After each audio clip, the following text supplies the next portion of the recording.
Bem-vindos a mais um Crime com Caipirinha. Meu nome é Thaís e hoje a gente vai falar do caso do Night Stalker, ou Richard Ramirez. Eu resolvi fazer esse caso a pedido de uma pessoa maravilhosa, uma prima minha, que tem me ajudado pra caramba no canal. Comenta nos vídeos, curte, tá compartilhando, tá me ajudando pra caramba, me dando um super apoio. Ela me pediu pra fazer esse vídeo, é a Nini. Obrigada, Nini, por tudo, você é demais, eu te amo, um beijo gostosa. Esse caso aconteceu na Califórnia, nos Estados Unidos. É um caso de, apesar de ter sido curto em tempo, foi muito intenso. Tiveram muitas vítimas e o cara era completamente conturbado da cuca. O nome desse cara era Ricardo Levia Muñoz Ramírez, mas como ele morava aqui nos Estados Unidos, todo mundo chamava ele de Richard Ramirez. Ele nasceu em El Paso, no Texas, filho de 2 imigrantes do México. O Richard é o 5º filho do casal, dos pais dele. O pai chamava Julian Tapia Ramírez e a mãe dele chamava Mercedes Munhoz. Quando a mãe dele estava grávida dele, ela trabalhava numa loja de sapatos e teve quase abortos instantâneos por causa dos químicos da cola dos sapatos. Quando o Ramírez estava crescendo, o pai dele era muito abusivo com ele, batia, xingava, e uma vez como punição, ele amarrou o Ramírez numa cruz no cemitério e deixou ele a noite inteira lá. Quando ele era pequeno, uns 2, 3 anos, ele foi tentar pegar um rádio em cima de uma mesinha de cabeceira, e quando ele foi tentar pegar o rádio, a mesinha de cabeceira virou em cima dele e deu um porradão na testa dele, e ele teve que ser levado no médico, ele tomou vários pontos. Quando ele tinha 5 anos, ele estava na escola e ele foi passar atrás de um balanço e o balanço deu na cabeça dele com força. Ele ficou inconsciente, foi levado para o hospital, também tomou um monte de ponto. E depois desse dia ele começou a ter epilepsia. Os médicos disseram que ia passar quando ele crescesse, mas é reportado que quando ele já era adulto ele continuava tendo ataques epiléticos. Quando ele tinha 10 anos, ele começou a fumar maconha e começou a dormir no cemitério para tentar fugir do pai. Quando ele estava na 7ª série, ele começou a cheirar cola, as notas dele começaram a cair. Quando ele tinha 12 anos, o primo dele, chamado Miguel, voltou da guerra do Vietnã, ele era um soldado, ele voltou para os Estados Unidos e ele trouxe uma caixa cheia de Polaroid com fotos de cabeças de pessoas que ele matou, de mulheres que ele estuprou, e ele mostrou tudo isso pro Ramírez. E ele também ensinou pro Ramírez várias técnicas que ele aprendeu no exército, como se esconder, como matar com eficiência, como ser silencioso e se mexer de uma maneira que não faz barulho e ninguém consegue te ver. Como se uma criança precisasse saber de coisas assim, né? Mas bem. O Ramírez começou a ficar mais com esse primo Miguel, que voltou do Vietnã, para tentar fugir do pai. Mas quando ele tinha 13 anos, ele presenciou uma discussão do primo dele e a mulher. Ele tirou a arma e apontou pra cara da mulher. E a mulher falou, você não vai atirar em mim, você não vai atirar em mim. Duvido você atirar em mim. E ele atirou na cara dela, ela morreu. O Richard presenciou tudo isso. O Ramírez gostava de roubar coisa das pessoas, furtar, entrar em quartos e casas de pessoas de noite e roubar os pertences dessas pessoas. Depois dele ver o primo dele matar a mulher, o primo dele não foi preso, ele se declarou insano com PTSD, estresse pós-traumático da guerra, e ele foi declarado insano e ele foi internado num hospital psiquiátrico por 4 anos. Enquanto isso, o Ramírez ficou na casa da irmã, de uma das irmãs dele, chamada Ruth, e o marido dela, chamado Roberto. O Roberto era um peeping Tom, eu não sei se no Brasil fala peeping Tom, mas é cara que gosta de olhar, sabe? Que gosta de ficar olhando nos buraquinhos, ver as mulheres se trocando. E ele trabalhava num hotel chamado Holiday Inn. E ele conseguiu um trabalho pro Ramírez. E o Ramírez então começou a ir com o cunhado dele, espiar os quartos de hotel, etc. E aí de noite ele tinha uma chave mestra, e ele começou a entrar nos quartos pra roubar e olhar as pessoas dormindo. Esse trabalho no Holiday Inn não durou muito, porque quando ele estava trabalhando e entrando nos quartos de noite, ele tentou estuprar uma mulher, mas o marido voltou pro quarto antes do que ele achou que o marido ia voltar, pegou ele tentando estuprar a mulher, e o marido bateu nele até ele perder a consciência. A polícia foi chamada, ele foi preso, mas como o casal era de fora do estado, eles não queriam voltar para testemunhar contra o Ramírez. Então, o Ramírez foi solto novamente. O Ramírez parou de ir pra escola quando ele tava na 9ª série. E quando ele tinha 22 anos, ele mudou pra Califórnia. Em 1984, não existia a tecnologia do DNA ainda. Mas essa é a primeira morte confirmada pelo Ramírez. E foi confirmada somente em 2009 por causa do DNA. Até então, esse caso não havia sido solucionado. O Ramírez matou uma menina de 9 anos, chamada Mei Lun. Ele bateu na menina, estuprou, esfaqueou e depois pendurou ela num cano. E ninguém descobriu que era ele até 2009 por causa de DNA. Até onde a gente sabe, o Ramírez cometeu os crimes dele desde esse dia, que foi dia 10 de abril de 1984, até dia 24 de agosto de 1985. Menos de 2 anos cometendo os crimes, e ele teve inúmeras vítimas. Disse que os detetives que trabalharam no caso não conseguiam dormir. Eles deitavam na cama e eram acordados novamente com um caso novo. O maior problema que eles tinham com o Ramírez, eles tinham muitas pistas levando a ele, mas eles não tinham nada muito concreto. Ele atacava mulher, ele atacava homem, ele atacava velho, ele atacava novo. Então era muito difícil de discernir. Alguns ele matava, alguns ele estuprava, alguns ele mantinha em cativeiro. Então, porque o modus operandi dele, o MO dele, era muito diferente, ele usava armas, ele usava machete, ele usava facas, ele usava os punhos, ele usava armas diferentes. Era muito difícil de você conseguir identificar que tudo isso era feito por uma pessoa só. Normalmente as pessoas têm uma arma preferida, uma vítima preferida, e eles vão seguindo a mesma linha. É muito difícil de achar um criminoso que varie tanto, em tantos aspectos.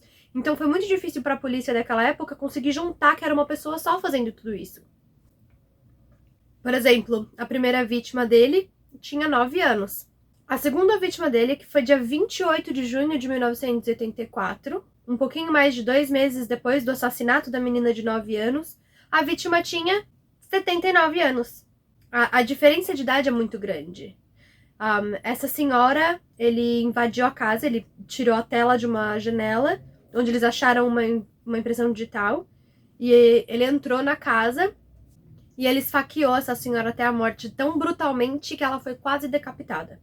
E aí, porque é tão difícil de você identificar quais foram os casos que o Ramírez foi o suspeito, tem um espaço entre esse assassinato dessa senhora, em 28 de junho de 1984, e o próximo assassinato foi dia 17 de março de 1985, quase um ano depois. Muita gente acha que ele não parou de assassinar, que ele não parou de fazer os crimes dele, mas que simplesmente as pessoas não sabem que foi ele. Mas nesse dia, 17 de março de 1985, o Ramírez encontrou uma mulher. Ela estava estacionando o carro na garagem. O nome dela é Maria Hernandes. E quando ela parou o carro, ele tirou ela do carro, atirou na cara dela, só que ela colocou a mão pra cima assim, e a bala ricocheteou na chave e não matou ela. Ele achou que ela estava morta e ele entrou na casa, onde a roommate dela, a menina que morava com ela, chamada Dale Okazaki, de 34 anos, ouviu o tiro e se escondeu atrás de um balcão. Só que quando ela se escondeu atrás do balcão, ela escondeu com as mãozinhas assim, ó. E aí o Ramírez viu os dedinhos dela pra cima no balcão e ele parou com a arma na mão e ficou esperando atrás do balcão até ela aparecer. Na hora que ela resolveu ver o que estava acontecendo, ver se ele já tinha ido embora, ela botou assim a cabecinha pra fora do balcão pra ver o que estava acontecendo e ele atirou na cara dela e ela morreu instantaneamente. 1 hora depois disso tudo ter acontecido, o Ramírez achou uma mulher num carro, disse que ele queria roubar o carro da mulher pra fugir. Mas ele fugiu a pé, então ninguém sabe direito o que aconteceu. Mas ele parou essa mulher, tirou ela do carro, deu 2 tiros na cara dela. Não sei se ele se assustou ou se alguma coisa aconteceu, mas ele saiu correndo. A polícia chegou, ela ainda estava viva, mas ela foi pronunciada morta na chegada no hospital. A Maria Hernandes, que sobreviveu ao ataque, deu uma descrição dele pra polícia: cabelo enrolado ou ondulado, dentes apodrecendo, fedido, com um espaço grande entre os olhos e os olhos vazios, como... A descrição é como se ele tivesse sido possuído. Todos os assassinatos que eu vou falar a partir de agora são de 1985. Então vocês já sabem o ano.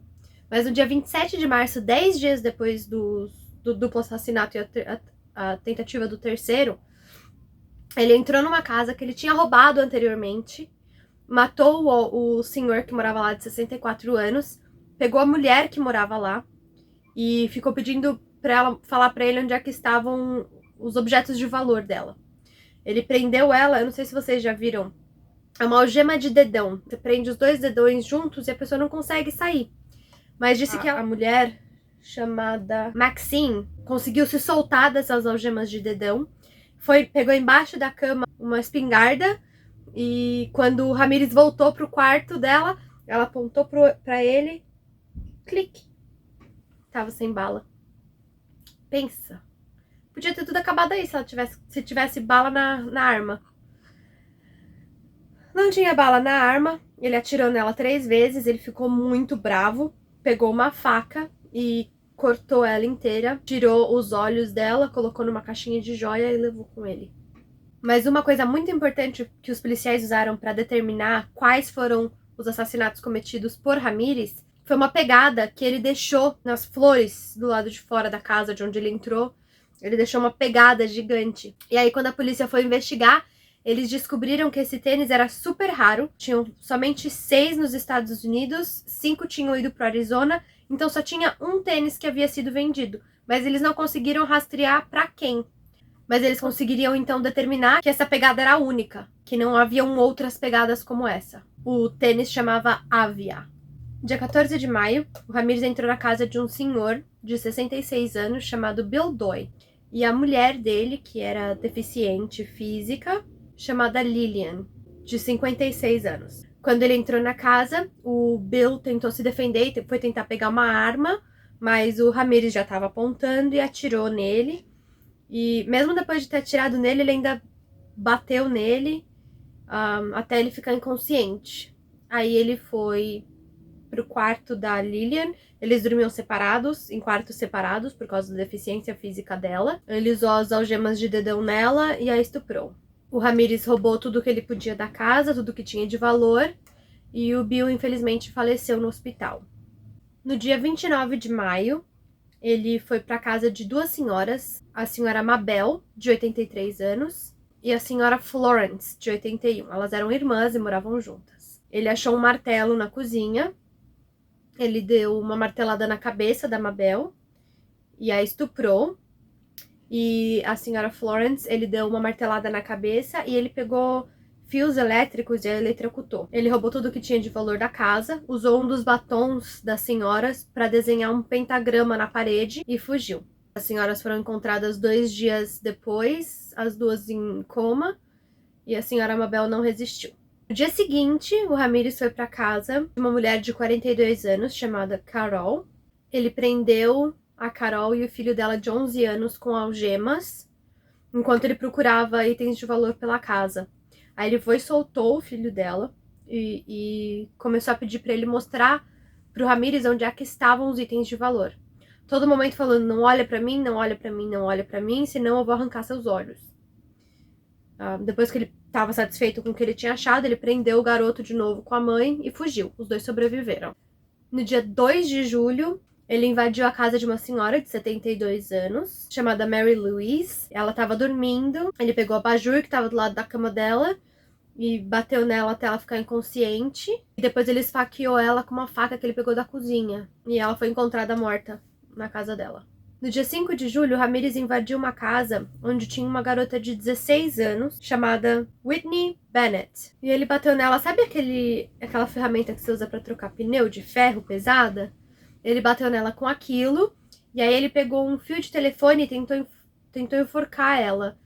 Só que saiu faísca dos fios, ele ficou meio assustado e saiu correndo. Ela disse que Jesus Cristo salvou ela, mas ela teve que ter 478 pontos para fechar os ferimentos dela. No dia 7 de julho, ele invadiu uma casa de uma senhora de 60 anos, chamada Joyce Neston. Ele bateu nela várias vezes e deu um chute na cabeça dela, o que acabou por matá-la. Mas ele deixou uma pegada marcada no rosto dela, que também foi reconhecido como Avia, o tênis do Ramírez. No mesmo dia, ele entrou na casa de Sophie Dickman, de 63 anos. Ele prendeu essa mulher, bateu nela, tentou estuprá-la, e enquanto ele perguntava pra ela cadê os objetos de valor, ela falava, você pegou tudo que tem, eu não tenho nada, não sei o que, aqui, isso é tudo que eu tenho, eu juro por Deus. Aí ele falou, não, não juro por Deus, jura por diabo. Aí ela, não, eu juro pelo diabo. I swear on Satan, juro pelo diabo. No dia 20 de julho, Ramírez comprou uma machete e entrou na casa de um casal. O senhor de 68 anos chamava Maxon e a senhora de 66 anos chamava Lela. Ele atirou nos dois e depois ele usou a machete para cortar os corpos. Ele roubou tudo que ele podia da casa e fugiu. No mesmo dia, ele invadiu uma terceira casa, onde ele atirou no marido, estuprou a mulher e levou a criança, a filhinha de 8 anos, pela casa, pedindo para ela mostrar onde estavam todos os objetos de valor, enquanto ele pedia para ela jurar pelo diabo que não tinha mais nada de valor na casa. E aí ele fugiu. Gente, e esse cara continua matando a cada 2 dias, uma semana. Ele vai entrando em casa, matando gente. Eu vou contar os casos mais rapidamente e quando chegar no final eu faço uma lista direitinho contando tudo. No dia 6 de agosto, ele entrou na casa de um casal chamados Chris e Virginia, onde ele atirou na Virginia e quando ele foi atirar no Chris, o Chris brigou de volta, eles começaram a se bater. O Ramírez tentou atirar no Chris de novo, o Chris se esquivou e o Ramírez saiu correndo e o casal sobreviveu. Aí no dia 8 de agosto, ele entrou de novo em outra casa, da Sakina e do Elias. Assim que ele entrou, ele atirou na cabeça do Elias e o matou. Aí ele prendeu a Sakina, estuprou ela violentamente e a forçou a mostrar onde estavam todos os objetos de valor. Repetição, né? Fazendo isso cada 2 dias, dia 6 de agosto, agora dia 8 de agosto. E tudo isso enquanto ele fazia a Sakina jurar pelo diabo que ela não ia gritar enquanto estava sendo estuprada. Durante tudo isso, o filho do casal, de 3 anos, entrou no quarto. O Ramírez prendeu ele e continuou estuprando a Sakina. Quando o Ramírez fugiu, a Sakina soltou o filho e pediu para ele ir no vizinho pedir ajuda. A Sakina e o filho sobreviveram. Durante esses crimes, os policiais estavam investigando e tendo pistas. O tênis, uma digital, um DNA, que nada fazia muito sentido separado, mas eles estavam conseguindo colocar os crimes juntos. Eles tinham uma imagem dele, dos cabelos compridos, pretos e ondulados ou enrolados. Ele tinha semelhança com um mexicano de pele clara, os dentes apodrecendo. Então ele estava cada vez mais sendo mais fácil de ser identificado. Então ele fugiu de Los Angeles, onde ele estava, e ele foi para São Francisco, onde no dia 18 de agosto ele invadiu a casa de Peter, de 66 anos, e Bárbara, de 62 anos. Ele de novo atirou na cabeça do Peter, estuprou a Bárbara e atirou nela. E ele pegou um batom da Bárbara, fez o pentagrama na parede e escreveu Jack the Knife na parede. Jack da faca. Ele também deixou uma pegada do Avia Shoes dele, do tênis Avia dele. E aí a prefeita da cidade resolveu conversar com a polícia da cidade, perguntar o que estava acontecendo. E a polícia contou tudo para a prefeita, né? Todas as pistas que ele tinha, tudo que eles estavam investigando. A prefeita foi fazer uma conferência com a imprensa e acabou dizendo muitas coisas que não deviam, que a polícia de Los Angeles não estava dizendo para a imprensa. Eles estavam mantendo vários detalhes em sigilo para poder ter informações diferentes e não assustá-lo. Ela falou do tênis que eles não tinham falado, da impressão digital que eles não tinham falado, as armas usadas eram as mesmas. E eles sabiam que o Ramírez estava assistindo os jornais, porque depois que eles tinham liberado informações sobre como ele era, como a aparência dele era, ele começou a falar para as vítimas dele não olharem para ele. Então, os detetives sabiam que ele estava olhando os jornais e acompanhando as notícias. Com essa informação, o Ramírez foi numa ponte e jogou o tênis dele da ponte, nunca foi encontrado. Os detetives nunca acharam esse tênis e ele parou de usar esse tênis para cometer os crimes. O Ramírez então voltou para Los Angeles, onde no dia 24 de agosto ele tentou cometer mais um crime, mas o filho do casal, da casa que ele estava tentando entrar, ouviu o barulho, acordou o casal e o pai desceu com a arma e o Ramírez fugiu, mas o filho viu que carro que o Ramírez estava dirigindo e alguns números da placa do carro. E ele deu essa informação toda para a polícia. No mesmo dia, o Ramírez invadiu a casa de Bill, de 30 anos, e a noiva dele, Inês, de 29. Ele atirou no marido 3 vezes e, enquanto ele batia na Inês, ele se apresentou como o Night Stalker, o stalkeador da noite, e fez ela jurar que amava o diabo, enquanto ele a espancava e amarrava ela com gravatas que ele pegou do armário. Ele roubou tudo que ele podia da casa, fez ela jurar pelo diabo que não tinha mais nada na casa. E enquanto ele tava saindo, ele olhou pra ela e falou assim: quando eles te perguntarem, fala que o stalkeador da noite estava aqui. E saiu. Ela conseguiu se soltar, chamou a polícia, o marido dela foi para uma cirurgia, onde eles conseguiram retirar 2 das balas dos tiros que ele tomou na cabeça, e eles sobreviveram.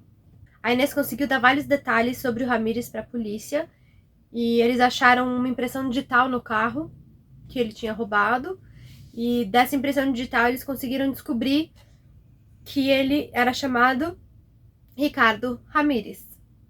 E aí eles colocaram na imprensa uma foto dele, colocaram na mídia, nos jornais, eles estamparam a cara dele por toda a Califórnia.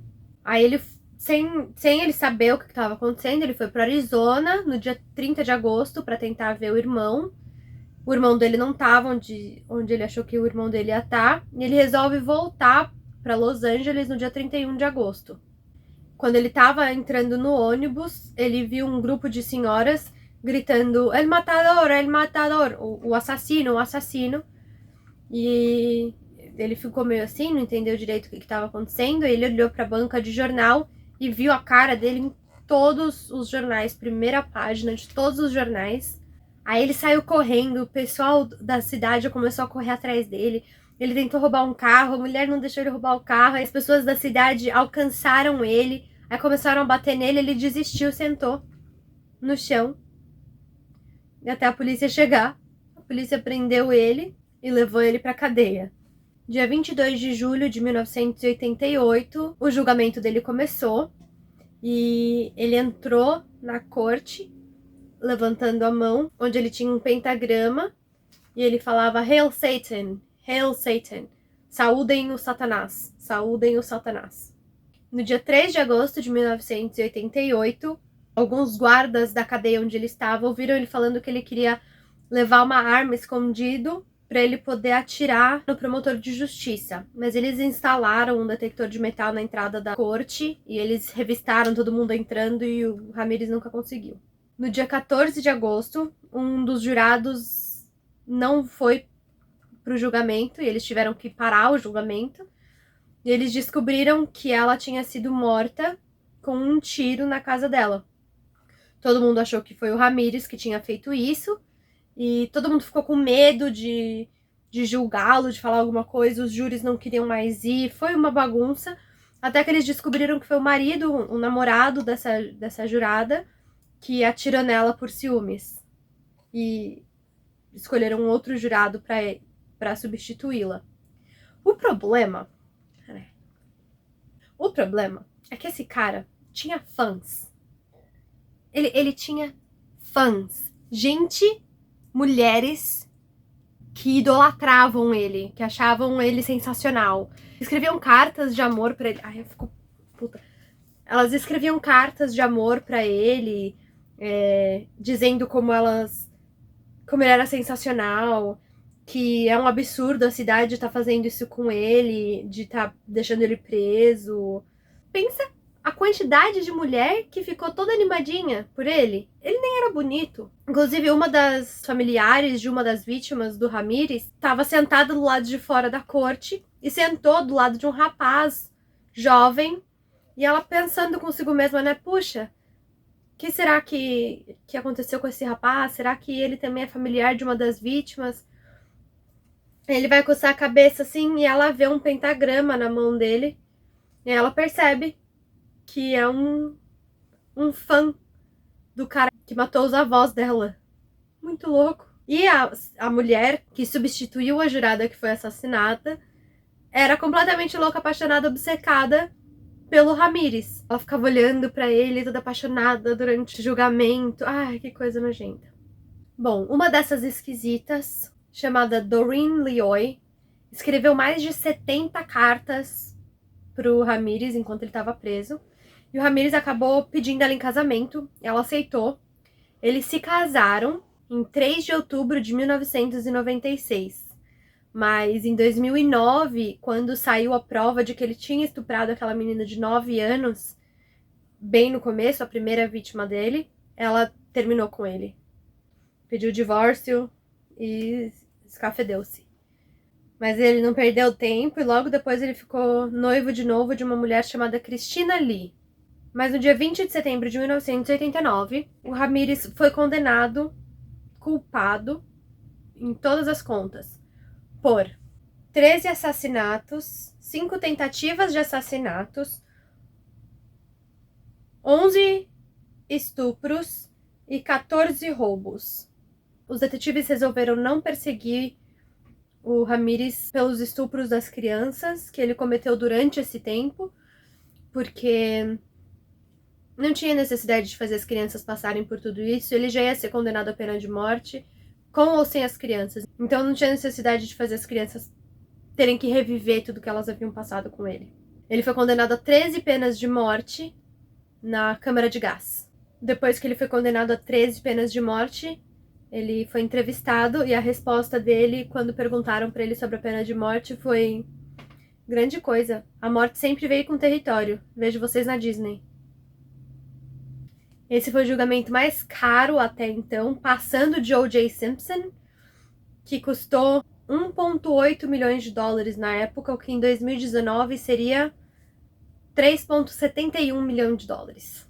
Mas o Ramírez nunca viu a câmara de gás. Ele acabou falecendo no dia 7 de junho de 2013 por complicações de linfoma, num hospital na Califórnia. Ele tinha 53 anos quando ele morreu e ele estava no death row, né, na pena de morte, é uma parte separada da cadeia, que eles chamam de death row, que é onde as pessoas que foram condenadas à morte ficam. Ele ficou lá por 23 anos e ele, na verdade, estaria para lá de 70 quando a pena de morte aconteceria, porque na Califórnia demora bastante para o governo conseguir exercer a pena de morte legalmente em alguém. Então, como prometido, eu vou botar na tela uma lista das datas e nomes das pessoas que ele atacou. E aí vocês vão ver a proximidade dos ataques. Imagina os detetives tentando descobrir o que estava acontecendo. Não conseguiam ter uma noite de paz, coitados. Essa foi a história do Richard Ramírez. Deixa aí nos comentários se vocês acham que os machucados e as pancadas na cabeça foram influentes ou o primo e o pai foram influências para ele se tornar quem ele se tornou? Ou vocês acham que quem nasce para ser assassino é assassino de um jeito ou de outro e quem nasce para não ser, não é assassino, independente do que aconteça? Até porque ele tinha 4 irmãos. Deixa aí nos comentários se vocês têm alguma sugestão para o próximo vídeo e eu vejo vocês na semana que vem. Tchau!